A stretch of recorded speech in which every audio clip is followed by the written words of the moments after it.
Welcome to Being Raised Skeptical. My name's Curt Anderson. I will be the moderator, kind of the host of the show. This is a unique panel. We've got a set of unique panelists. And unlike most of the panels that we've had, these are people that are not used to being in front of lights and in front of people. So we're going to maybe approach this a little differently, and we'll have a little patience and a little time to let them express themselves. So we've got a panel of kids from 7 to 20-ish, and they've all been raised in an environment that's maybe a little bit different than normal, and they think different than normal. I've met many of these, and a couple of these kids I'm intimately familiar with because they're mine. So the first thing we're going to do is let them introduce themselves. So if you would, we'll start right here and say your name, your age, and where you're from. I'm Drew Anderson. I'm 17, and I was raised in Tuscaloosa, Alabama. I'm John Anderson. I'm 20, and I was raised in Tuscaloosa, Alabama. I'm Danielle Ellington. I'm 15, and I live in Raleigh. I'm Bailey. I'm 13, and I live in Salt Lake City, Utah. I'm Elle Harris, and I'm 8 years old. I live in Salt Lake City. Excellent. So being raised skeptical is really about the thought process and how you approach problem solving and creativity and life in general, and learn to think for yourself. So I was wondering if, we don't have to go in order here, but is there something that stands out in your mind as to how you think differently than your friends? Or even just the way you approach thinking? So a story that comes to mind for me is everybody's familiar with the floor is lava, where you run around on the furniture and you try not to touch the floor. Well, my family approached the game differently when I was about 12 years old. We've got a 3-foot wide hallway in the middle of our house with about a 1/2 inch to 3/4 inch baseboard along either side of the wall. Well, one day we tried to find a way to to get one side of the hallway to the other side of the hallway without touching the floor. The problem was the doorways would impede our movement across the wall, so we had to actually walk across the baseboards and then swing inside and try to puzzle our way up the doors to the other side and actually flip and spin around back on the baseboards to continue walking. And it took us several hours to get from one side of the hall to the other. Well, on the other side of the hall was this big open room, probably 8 foot by 8 foot square, and you couldn't walk on the left side once you got there, and you couldn't walk between the walls because it was too wide. And I actually found a way to crawl up one of the door frames, swing myself over to the door, and walk through a channel of doors and door frames to actually get to the far left side where you couldn't walk to or jump. And it was just the problem solving and the puzzle of getting from one room to the complete opposite side of the house without ever actually touching the floors was one of my first really critical thinking, skeptical moments that I can remember. Right. What about some of our girls down there? I know you're ready to talk. This little break the ice.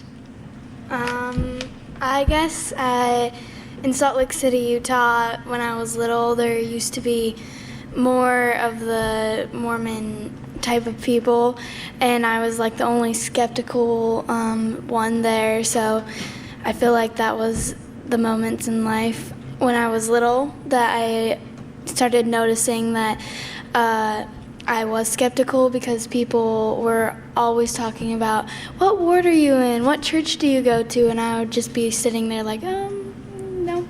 So that's one of the moments I remember. So interacting with people at school and the community? Mm-hmm, yeah. All right. I did an escape room with a couple of my friends who are also skeptical, and most of them weren't raised by skeptical parents, but they're still not religious. And we ended up getting to almost the end of the room, and there was a puzzle. I think it was Matthew. It was Matthew and then a series of numbers, and we had no idea what that meant, and we spent so long trying to figure out what Matthew series of numbers means, and eventually the lady running it got fed up with us and just told us the answer because we were running out of time. But that's just an example of we didn't even know what we didn't know. That wasn't even something we would have thought about. So for me, I never really realized that I was skeptical per se until just a few weeks ago when I was asked to be on this panel. Because I was asked to be on this panel, I was like, I don't really understand how I'm skeptical. I was trying to figure out how was I raised to be skeptical, how do I think differently, think for myself, think uniquely. And I spent a couple days just trying to figure out how do I think for myself and think differently from other people. Eventually, I ironically just went to my dad and asked, hey, how do I think differently? How was I raised skeptical? And we discussed it for a little bit, and I realized I was raised skeptical from the time I was born. I played board games my entire life. Whenever we'd go to the store when I was little, we'd have to try and figure out the prices for ourselves of all the different things. We would figure out what's the best value, all those sort of things, all the time since I was born. So being skeptical is all I've ever really known. It's just I've lived in the same house my entire life, so I can't really tell you what it's like to live in a different house. I've lived with my family my entire life. I can't tell you what it's like to live with other people or live by myself. It's just one of those things I never really realized I was skeptical, because I've just always been skeptical. All right, so along that line, we all think differently. We all have a different perception of the world, and we may even have a different idea of what being skeptical means. So let's start with Drew here and kind of go down, and the answers may be similar, but we might find some differences as well. What do you think being skeptical is? I think being skeptical mostly just comes down to being able to think for yourselves and not take things at face value. It's okay to, if somebody you trust, like a parent tells you something, just be like, okay, yeah, that seems right, that seems correct. But you have to be able to think about things for yourself, and especially if something just sounds a little bit off, be able to look at it from your own point of view and distance yourself, even if it's from somebody that you completely trust, completely love, all that. You have to be able to just distance yourself if something seems a little bit off about it and look at it from your own point of view. I think being skeptical is being able to look at a situation and be able to break it down point for point, piece by piece, being able to see everything individually like a puzzle, being able to see each piece, but know that when it's all put together, you'll get the real picture. And I was in the DragonCon parade, and one of the other Skeptics parade people is a science teacher. And his first day of class every year, he said, he goes in and he tells them, I'm the science teacher, don't believe anything I say.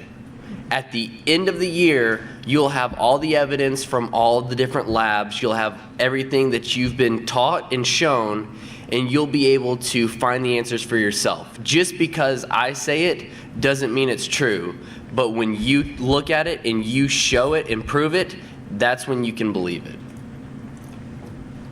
I'd say that for me, I would say that being skeptical is just asking questions and being able to question what you're told. So maybe you're not doing your own research, but even just having that, hey, I'm not sure about what you're telling me, I think that would be being skeptical. I think being skeptical is also questioning things as well. Having your own point of view, also the platinum rule, which is treat others how they want to be treated, not treat others like you want to be treated. Because if you want to be, you have to know that treating others like they want to be treated, because some people have different values and different things that they want to be treated about. So. I think being skeptical means questioning things. Like if someone asks you a question, you usually should answer it and stuff like that. So I've been doing panels here for several years, and I've sat with people who are tremendous experts in their fields related to skepticism, and I don't think I've heard a better panel of answers than that. How about we give these guys a hand? Great and simple answers. All right, so anybody have an example, and we can leave my two out of this. These two are mine, by the way. So they don't have to answer this because it'll sound like I'm tooting my own horn in a sense. But can you guys give me an example of something that your parents did to help you be skeptical, or something? It could be an ongoing activity, or it could be a single incident where, you know, your mom or your dad or your grandparents or somebody taught you something or told you, here's how we're going to go about this, or an activity that you did? Well, when I was younger, my parents gave me a lot of Greek mythology books, and then I didn't really care why. I thought they were really interesting. I loved seeing all the pictures and reading the stories, and I found out later that it was so I would hear religious stories sometimes or whatever from Christianity and larger religions, but then I would also hear these other stories from Greek mythology and Egyptian mythology and things like that that seem a lot more interesting to a small child. And you've got all these colorful characters and more interesting stories. So it was just kind of a way to show me that there are other things out there too. And I think that was probably a good thing to do. When I was younger, my parents would always show us a presentation, and they would show all of the religions and just like seven virtues and like humanist virtues, and it just showed me that there wasn't just Mormon people, because in the area that I was at the time, there would just be Mormons, and I thought that that was the only religion there. And as soon as they taught me, I knew that there was different things out there than just and I also love learning about history as well, so when I used to read the books about different religions and different cultures and things, I always was like, that's super cool. So that's how I learned as well.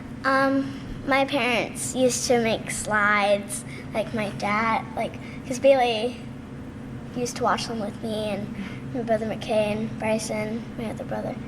And they did a lot of things about religions, and they taught us what they were and stuff like that.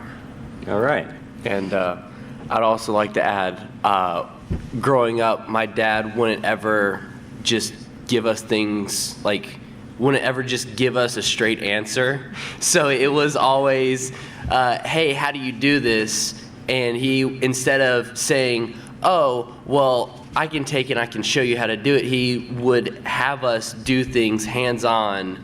So if we ever want to make something for a school project, he wouldn't show us, oh, you've got to make the sphere and I'll show you how to do that. No, he was like, well, we've got enough material, you give it a shot and I can help you, and you do it on your own with my guidance. And it wasn't ever just, here's your project, go turn it in. It was, you're gonna learn how to do this yourself. If you give a man a fish, you feed him for a day. Teach a man to fish, feed him for a lifetime.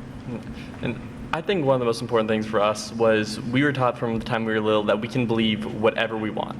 Along lines like religion, we were told we can be Mormons, we can be Baptist Christians, we can be any sort of religion. We can believe in the flying spaghetti monster, Greek mythology, whatever.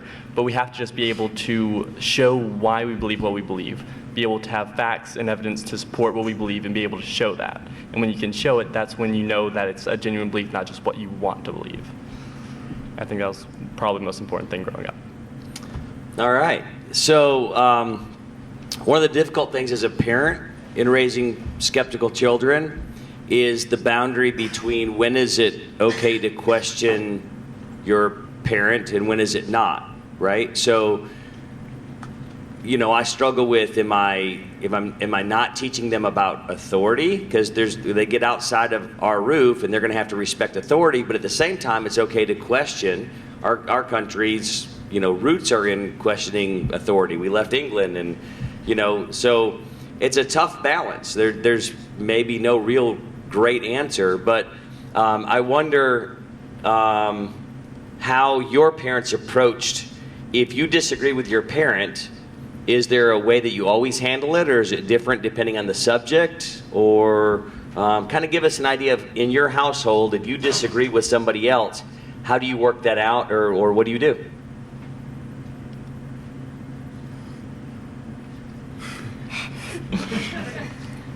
We can start with mine on this one.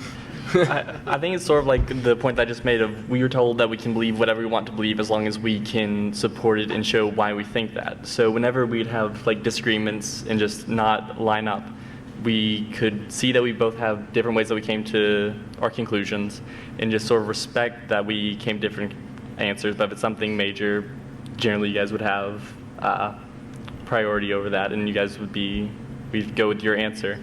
But if it's something that you can have different answers on, then we just sort of agree to disagree, I think, because we both have very good answers in logical ways that we came to these conclusions.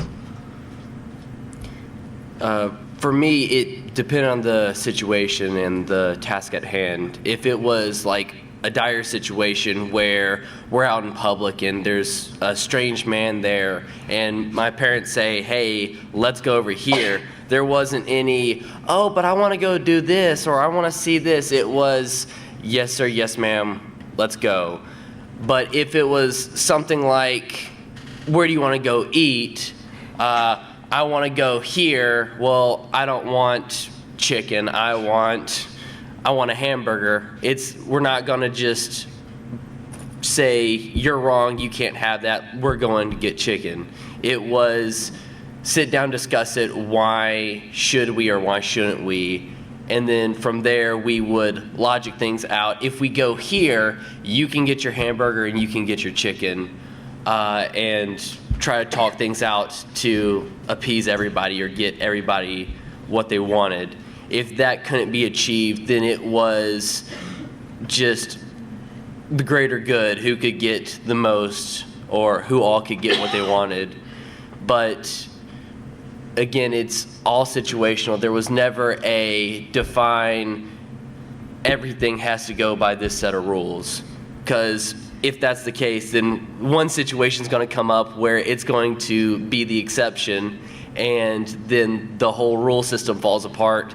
If we don't do it for this, then how are we going to do it? Then why should we do it for everything else? And it was just never you have set boundaries. This is for sure the final line. You can't do anything past this unless there was some greater end that needed to be taken care of.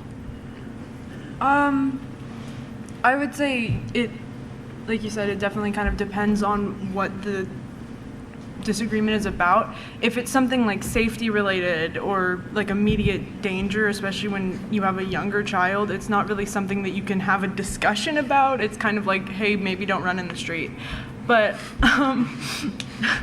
if it's something a little bit less, like more of an idea or a concept, I think I don't really know how to answer that. Because I don't know, like somebody said earlier, I don't really know what is normal, like what's a normal way for that to be handled.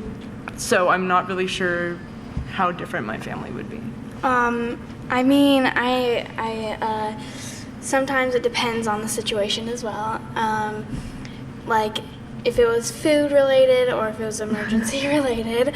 Like I remember one time, me and our family, since we're a family of 4, it's a lot harder to get things done with, but we normally get it done with. And I remember one time we were living down in South Jordan and we were deciding between Texas Roadhouse and I'm pretty sure Five Guys, and I was like, I don't like Five Guys, but now I love Five Guys, right? And then the other person was like, oh, I want Texas Roadhouse for their rolls, and then the other person, we just fought, and then at the end, we figured out that we just wanted to go home in the end, so that whole fight didn't really matter until this point. I remember that story and I was like 5, and now I know like we have to agree on something, and you don't try not to be selfish, and really don't put it just on yourself. Be like, well, I mean, that person wanted that and I wanted that, but I mean, you've been wanting that for such a long time. We'll just go there. You just have to respect other people as well. It really depends on the situation. Like, if Skeptical answer.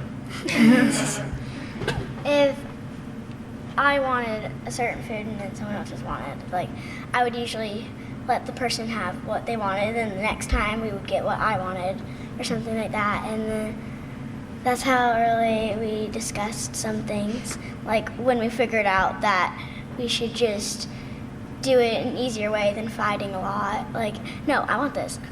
So, yeah. Great. So it's a process with a family working together. I think we see a lot of families working for a answer and where everybody has a voice, right? So you feel like your parents listen to you? Okay. Yes. Depending on the topic. Depending on the topic, right? Well, we try to. We try to. We're human too. We make mistakes.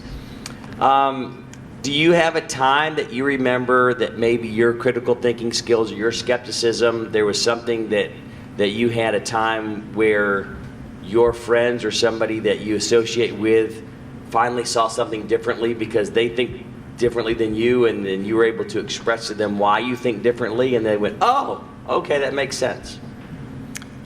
I've actually got an opposite situation where my brother and I love playing card games, board games, video games.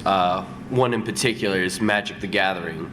Well, we went to an event where it was two-headed giant, two people on the same team, and you have both decks and you play together and you try to beat the other team. Well, I saw one play and I was like, if we do this, I can do this and get rid of that, and then we can, next turn, we can beat them and we can win. And my brother looks me dead in the face and goes, no, you are wrong. This is what you do, this is why. And then shows me, and I'm like, my whole life is a lie. Everything, I had everything planned out. My brother's been playing the secret meta game, and at the very end turns around, he's like, we win right here, right now. This is what you do, this is how we do it. And I was like, I'm wrong, you're right, let's win. Yeah, I would say that tends to be the case for me more often than otherwise. Is I overcomplicate things, so then somebody else will see something that's just a lot simpler, more logical way to go about it, and so they're just right in the end because it's just a lot better, easier way.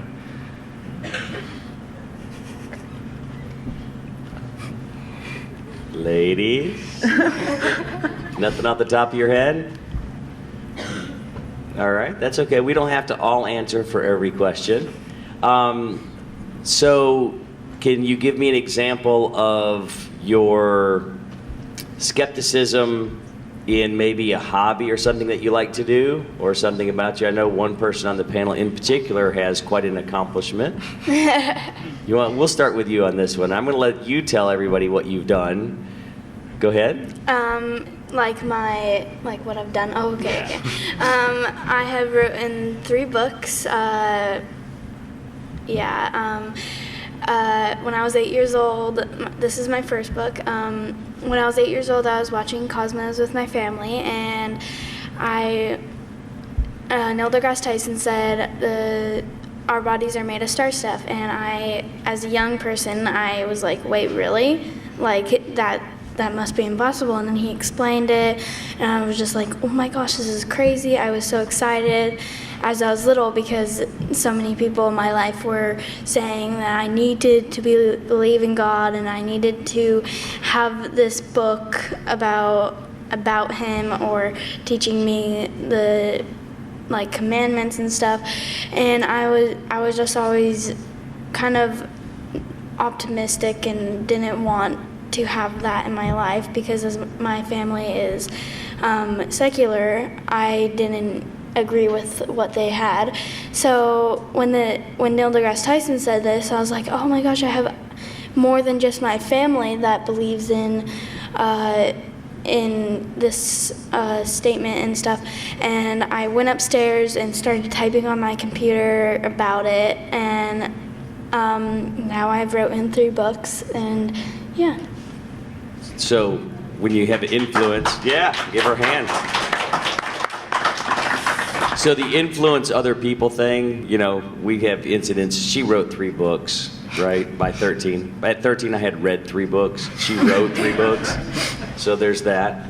Anybody else? Anybody? It doesn't have to be, you know, it could be something small. It could be a single incident. I thought more of an answer to your last question about if somebody kind of changed their mind because of something you said. Sure. It's not exactly like that, but I had a friend who I think had some skeptical ideas but didn't have words to describe it. And when I said kind of how my family is and how I've been raised and just not having any particular religion, I think that might have given him more of like a way to describe how he was feeling. Excellent.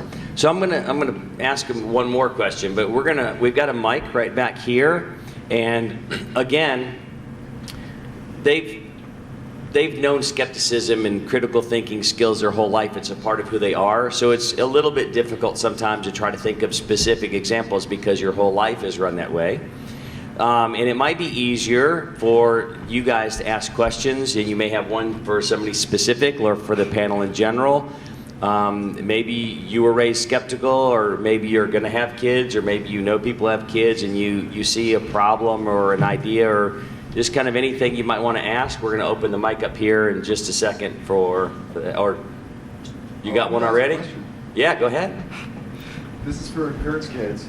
What's the least skeptical thing you've seen Curt do? Next question. All right. It's very hard to come up with specific instances because I've known him my whole life, obviously. So it's hard to think of just a specific time that he wasn't very skeptical.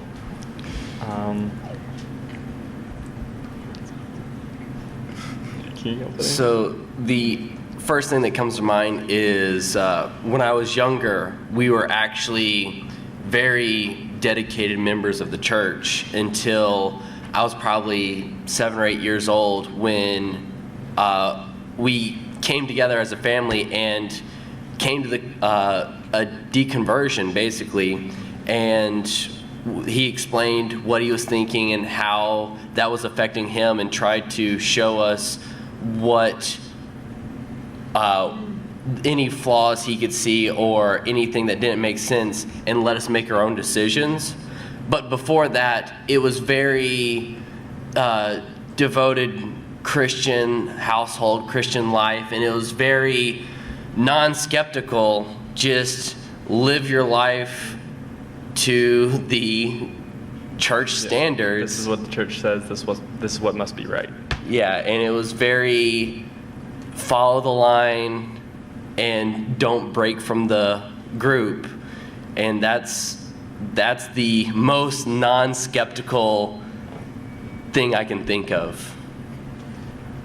Yeah, I'm sure there have been a lot of things in between those times, but most of them just sort of small things that didn't have much of a bearing on life in the long run. So it's just hard to come up with like specific instances lately. I think the whole religion, highly religious thing kind of nails the answer there. So I was raised in a highly religious family up until, you know, we had all 3 boys. I'm a magician, by the way, but I only did church shows. I had a ministry, and it was through a process of actually talking with an atheist that I was going to try to convert to Christianity that I realized a lot of what I believed didn't make near as much sense as what he believed. And so I had a really, really, really difficult time in saying to myself, the truth is more important than what's comfortable. And so it was a several-year process with no guidance really of really, really, really analyzing, you know, a lot of different views to notice that mine was wrong. And so when we did deconvert, I felt one of the most important things I could do for my children is to not steer them into any particular belief, but to give them a system to find the truth. And so that's what we've tried to do in our household. My parents did that in every way except religion. And so it was a huge, huge blind spot. And I also try to recognize at any given time, if I had that blind spot, I've got others. So it's always a process to be able to say, hey, I was wrong. And, you know, I've had to do that with the kids and tell them, look, I'm wrong. And you may have difficulties in life because of the decisions I've made. And I feel terrible about that, but, you know, try to find the truth for yourself. All right, next question. Hey, kids. So I am planning on having kids in the next, in the next decade. So I've been thinking a lot about how holidays that are really ingrained in social and cultural environments, like how do you guys deal with growing up secularly and kind of being a part of, but not really, like with Christmas and how you guys were taught about Santa and stuff like that. Okay, I'm going to do a short aside or inject something here because I haven't talked with all the panelists in depth, and we can kind of assume everybody's secular, but we may not all be. So is there anybody here who is not secular on our panel? Because your answer will be different. Okay, all right, so we'll go with the original question then. All right, because there are people who are skeptics, but they have a form of deism, and there's various levels of skepticism. And again, I had it other than religion for a long time, and there's people that are kind of stuck in the middle. And especially with the panel that we've got, we don't want to put anybody in answering a question they're not comfortable with. But we're all secular, so we're good with your question. Go ahead. So do you mean like specifically with religious holidays and stuff, or just in general with? So I was raised really Catholic, and growing up, I went to private school, and Christmas was always around. I didn't even think about, Judaism and Hanukkah, and I didn't even, unfortunately, learn about other religions until high school. So at one point, it came to my mind where it was curious of how Jewish kids were raised if they were really surrounded by Christian people, similar to like you guys were secular, raised around Mormons, and how like those type of cultures, not specifically Christmas, but any Mormon holidays, that how did your parents deal with explaining why this was happening and why we don't do that? Well, for me in my family, whenever there came up like a religious holiday, I guess, it was very Mormon area, so when Santa and stuff came up, there used to sometimes be like, I remember one time a few of the girls that I used to hang out with were outside, and I was like about in 3rd grade, and they were just doing like a play, like a Mormon Jesus Santa play, and I just sat down on the grass because those were my friends, and they were just doing this play, and I was like, oh, well, you guys can go do that. But like one of them acted as the baby and, Jesus, the Jesus baby, but I just remember like not wanting to do that. So that's just an experience from me. Yeah. I remember specifically, and I'm sure I'll get corrected if I'm remembering this wrong. Skeptical household, you can believe what you want to. I'm pretty sure that my parents didn't like bring up the tradition of Santa to me, and it was more of a thing that I heard from relatives and like, oh, are you excited for Santa coming? And I was like, who's that? Like, is this a relative I don't know about? But I can assure you that she embraced the concept once you realized it was going to pad her stuff, that's for sure. Hey, I still believe in Santa, and I get a stocking every year. Exactly. But so they just they were like, well, what do you think about it? Like, that kind of thing. And when I was a little bit older in like elementary school, I think I was like, that's not real, is it? And they were like, well, what do you think about it? Not like, what do you think? But like, sorry. Just like, well, like, how do you feel about it? Is that, and just like kind of let me come to the conclusions about it myself, and not like, oh yeah, no, that's not real. The people that believe that are stupid. Like, that's not how they wanted to do it. I don't know. So for me, growing up, we like I said, were Christian household, Christian family. Everybody in my extended family were also very Christian, very Southern Baptist. And it was like the two most important days of the year were Easter and Christmas. So after our deconversion, we still celebrated those holidays with our Christian family, and we basically just didn't bring up our beliefs. We went along and like let them believe what they want to believe and participate and had a good family fun outing. But at the same time, we knew what we believed didn't match theirs, but because of that, it doesn't matter about the differences between our beliefs. We're still family. We can still celebrate and have a good time. So even today, Easter, we'll still go out with our family and egg hunt, and Christmas we'll still decorate the tree and all the religious basically rituals of Christmas, even though Christmas was actually a pagan holiday. But anyway, Whole nother topic. That's a whole nother can of worms. But we still celebrate the Christian holidays and still embrace the holiday itself, but we do it in our own skeptical way.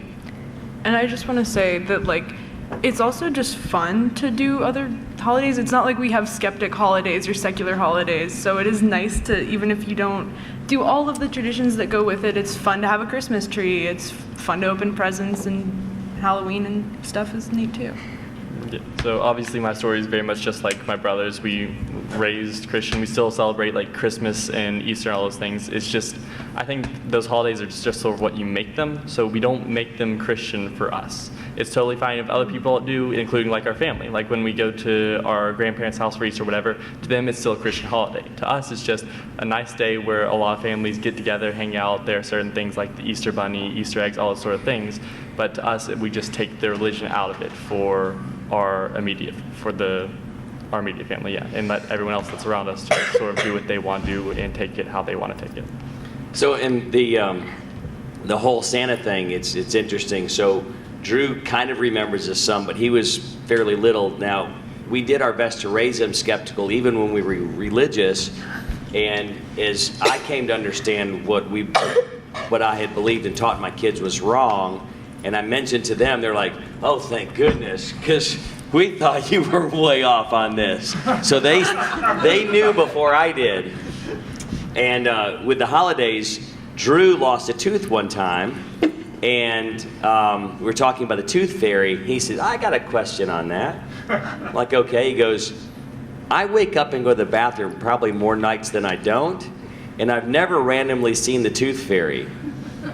So how is it that they just show up?" Because he doesn't know what day I'm going to lose a tooth. This whole thing doesn't make sense. "Are you the tooth fairy?"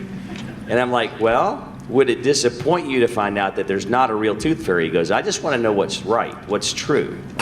And so I said, "Well, I think I asked about it so we get the money first. Yeah, that's right. He did say if I don't believe the tooth fairy, would I still get the money?" So yeah, it's a game that we play, and mommy and daddy pretend to be the tooth fairy, and you still get the money. He goes, "Okay," because it just doesn't make sense. And we walked out, and like 30 seconds later, he goes, "The Easter Bunny and Santa?" So we went back in. We go, "You want to play some more games?" And he's like, "Oh man," like. The money thing was good, but like the thought that Santa's not real and the whole presents are at jeopardy. Now it's real, right?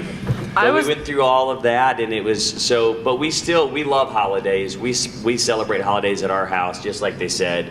We make birthdays holidays. Any chance to celebrate together, we use it. I was most upset about the tooth fairy, but I definitely relate to that. Yeah. Well, I remember one time when I figured out that Santa wasn't real, I was so mad because I'm pretty sure my brothers came up to me one time and they told me, and I was like, "Mom, Dad, is that true? And then they were like, what do you believe? And I was like, he's not true. And I remember just crying, and I was like, Oh, and we have a rule in our house that applies to Santa and religion. It is not our family's place to tell somebody else that it's not real. I remember when I was little, somebody telling me Santa wasn't real, and I defended my parents to the end. My parents would never lie to me about something this important. And I went home and I said, you're not going to believe the kids at my school said you guys are liars, that Santa's not real. And I told them they are wrong. There's no way you would lie to me about this. And they're like, well. And then, I felt betrayed. And so I had to go back and say, yeah, I found out it wasn't real. And so I told them, you can't ever tell somebody else that Santa's not real. That's for their parents. And so when we deconverted, we take the same thing with religion. If somebody asks you, you can tell them what you believe. You can explain why. You can give all the reasonings and all the evidence. But it's not your job to tell somebody else that their parents have taught you something wrong. Because it's, they come to you, that's fine. But we don't tell them Santa's not real. We don't tell them the religion's not real as an opening thing. So, all right. Next question. Hi. This is a question for the kids that grew up in the South.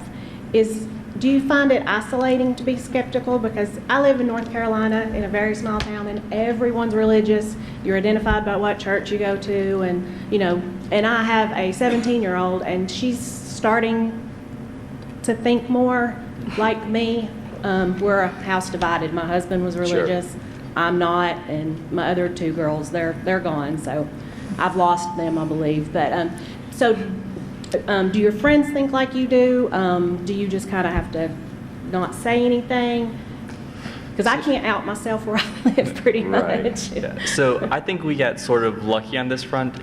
For me, I was in public school for kindergarten. And then because my dad being a magician, we were on the road a lot, traveling too much to really go to public school. So just sort of homeschooled for a few years. So from like 1st through 4th grade, I think I was homeschooled. So we didn't really have consistent interaction with anyone. So we didn't really have to try and hide anything like that. But then in 5th grade, I went back to a public school. I went to public school for just a couple years. And there was some of that. And I just sort of stayed on the outside of that, trying not to be too out about it, because I know that would make some people uncomfortable. So just didn't really have that discussion much. But then after 6th grade, I was fortunate enough to get a scholarship to a small private school near my house, in which it's very open-minded. Yeah, open-minded, very critically thinking group of students at that school, and so a lot of them think similarly to us. So we don't really have much of a problem with that. I like our school or anything, and that's where most of our friends come from. So there hasn't been a whole lot of that for me. For me, on the other hand, I was in public school for kindergarten through 3rd grade, went back my 8th grade year, and 8th and 9th grade went to public school before transferring to the private school. But my best friends were all very religious. As a matter of fact, one of my best friends, his father is a pastor at their church. And it was terrifying to me to think about not being able to tell them how I actually feel or who I actually was, until one day I was just like, if they're really my friends, they can look past this, they can see me for who I am. I haven't changed. I didn't tell the whole truth, but I didn't lie. And now I can come out to them, and if they are really my friends, they'll still be my friends. And when I told them, they're like, yeah, okay, you're you, we're us.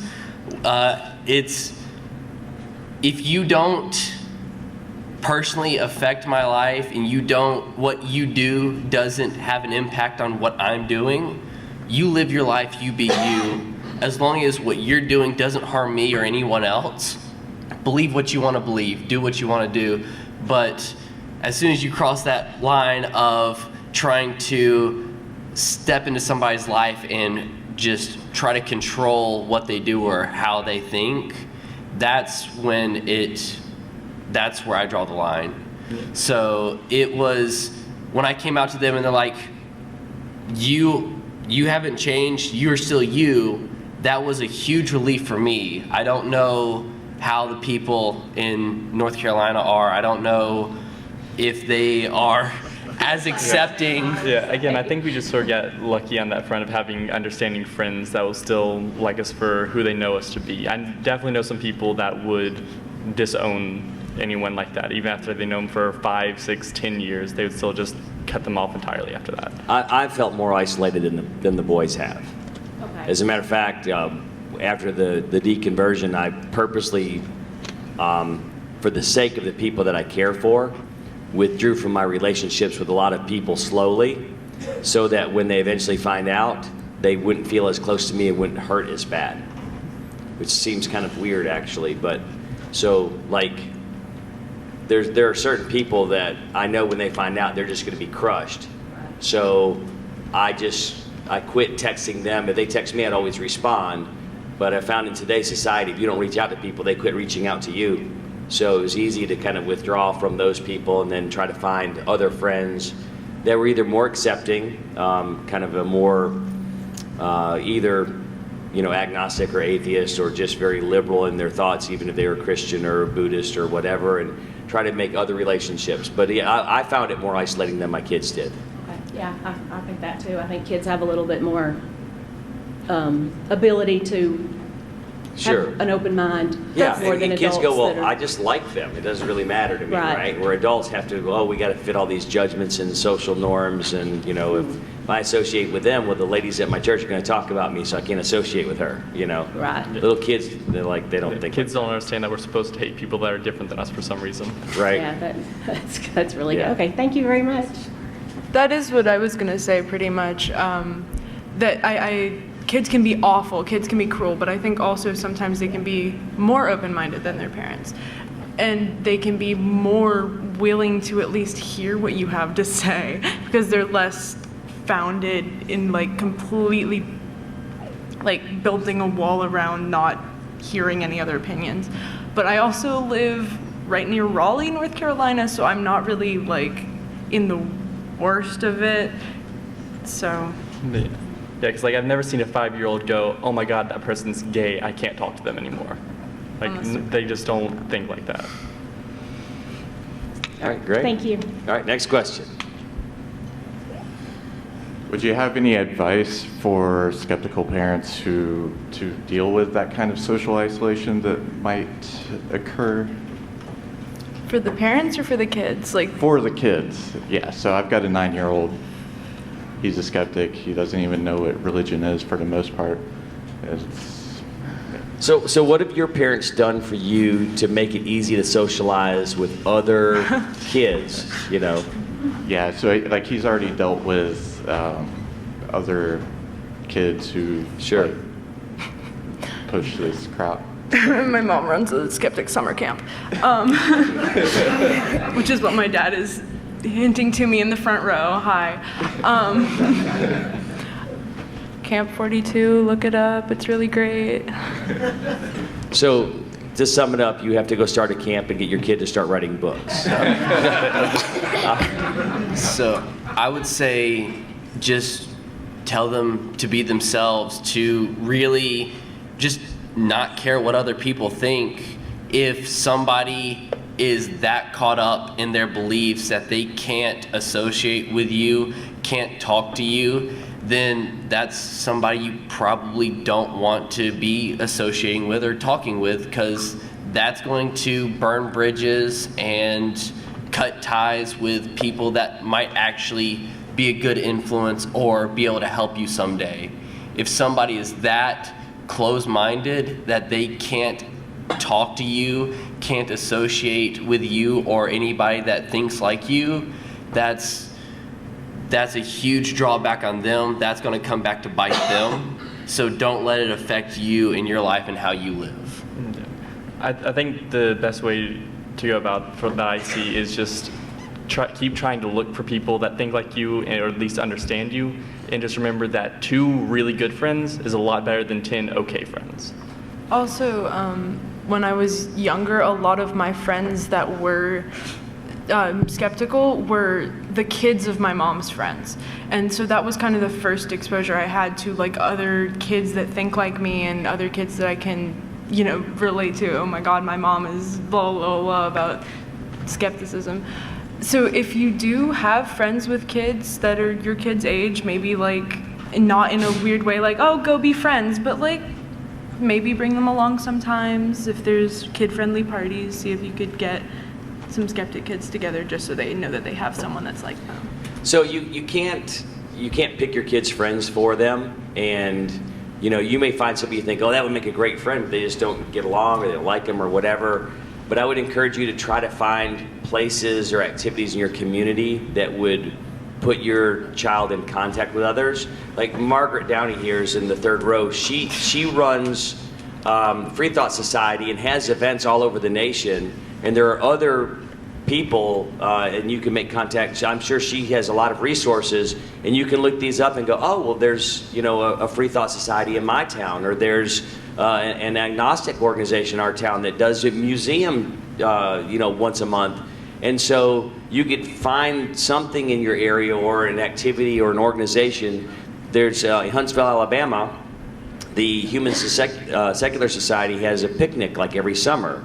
And so you may go, and don't force him into finding friends, but if he finds one, it could be, as a parent, it could be a numbers game, and just getting him around enough other activities, enough other people, and then if he finds someone, then facilitate that relationship, invite them to the movies, or invite them over, or invite their family over for a game night or something like that.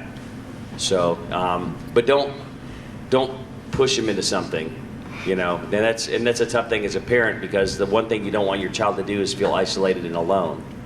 So not necessarily going to be easy, but there are people out there that have organizations that could be helpful, I think. Thank you. Yep. So like some of you, I was religious and then deconverted and learned to think more skeptically.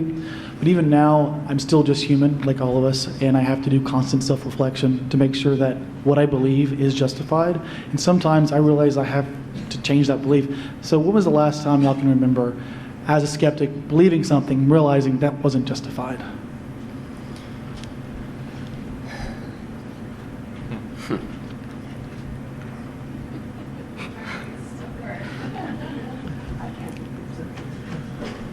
So I think the most recent thing that I can really think of is the card game that my brother was talking about earlier, Magic the Gathering. In that game, you sort of design your own deck. You pick what cards you want to go in there. And to try and make a long story short, there are just some cards that are sort of pet cards to me that just really want to be in my deck. But then after just playing for a while, I realized, all right, I was trying to tell myself this card's good, it's going to work, it's going to go well in the deck. It just doesn't fit. And I was just trying to realize that that's not the right card for that deck, and I had to just put it aside. Yeah, mostly being tied to things it's again, we all have, that's where we're made up to like what's comfortable, to have that mental protection. So we all have those moments. A lot of times, even if we change, we don't necessarily recognize it, and the history they have to draw on is probably not as big as yours or mine. So that may be a little tough question for them, but it's a good question. Thank you. Oh shoot, I just lost what I was gonna say. I had noticed a little while ago, probably like a year or so, that I had started just taking things, headlines and things at face value. And it's so easy to just like get used to that, and like you think that your side is gonna be reliable, but you have to check everything. And it's so exhausting, but it's really, I know that's a whole, like you said, like a whole nother barrel of worms or kettle of whatever. Monkeys, worms, kettle, whatever. But boy, they eat differently at their house. You know what I mean? Yes.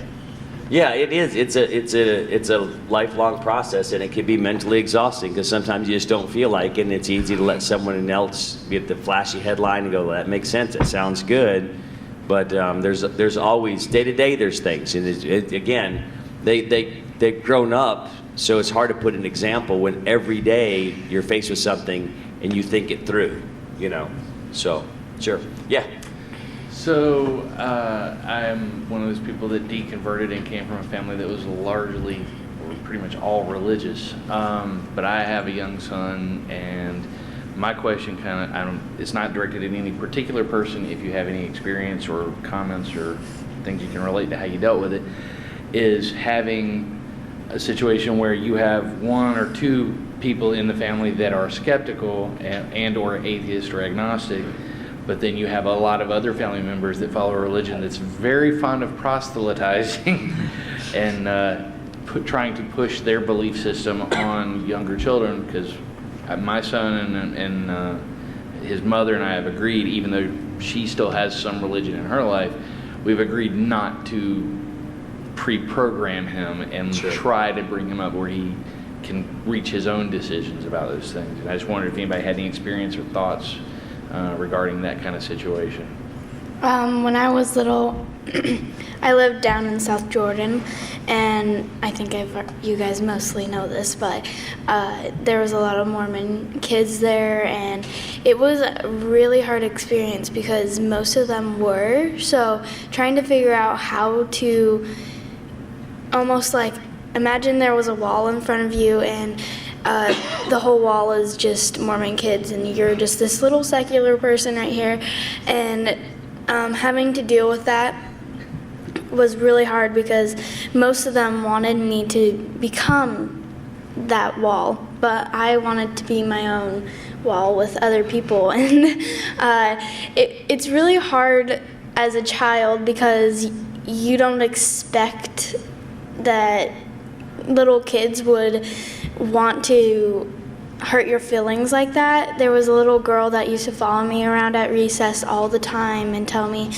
that that I needed to go to hell and not to. She would always say the pretty princess castle in the sky, and it was really hurt so many times because she got the yard duty one time and told on me and said that I was being a bully because I wasn't playing with her because I kept running away from this little girl who wanted to convert me. And I was sent to the the assistant principal, and the assistant principal didn't give a crap about I would say something else, but I'm not going to give a crap about what I had say about how she was saying things to me. So I just think that we got to understand as people that even people that have a religion, that you got to fight through that wall, and as people we all need to come together and learn different ways, and I'm so glad that we have so many organizations and things to help little kids, because when I was younger, living in such a place like that was hard for me, so that's my thing. And I think somebody gave a great example of what happened with them earlier, in that when they were little, they were reading like Greek mythology, Roman mythology, all these different mythologies, and just sort of like giving a lot of different options to the kid, and just sort of don't tell them this is, maybe not even tell them this is what I think, this is what they think, just here are what people have thought. Here's what people think now, here's what people thought before, just here's what conclusions that people have come to, and just sort of let them come up with their own decision. Because just whatever feels right to you. Grandma's wrong about that is not really a great, like, it's complicated. We don't like Grandma. Oh. Well, there you go. Grandma keeps buying nativity scenes. Oh. So we've got a minute left, so we're probably going to have one more question. But as a parent, to answer yours, what we try to instill is that we respect people, and they're all entitled to their opinion, and we respect the idea that they can have their opinion, but we don't have to respect the content. But when we don't respect the content, we explain why we have a problem with that. And again, we don't usually initiate that, but if we're pushed at it, then it's obviously our kids are able to respond when pushed. So. And quickly, if anybody else has questions, I can't speak for the rest of the panel, but I'll be here if you want to ask me personally. Feel free to come down after and ask away. All right, great. 30 seconds.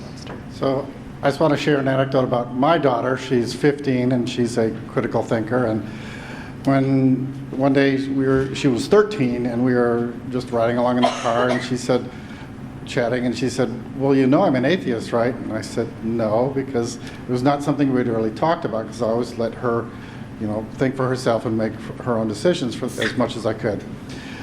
And she said, oh, I thought you knew. And I said, well, does Mom know? And she said, yeah, I told her when I was 12. And I said, oh, what was her reaction? And she said, well, Mom said, are you sure you're old enough to make a decision like that? And her response was, oh, so I'm old enough to believe, but I'm not old enough to not believe? All right, we are out of time. Thank you so much. Appreciate it. Give all of our panelists a hand right here. And at least one of them will be down here. I'll tell you, we'll go to the back of the room because they've got to prepare for the next panel. So thank you so much.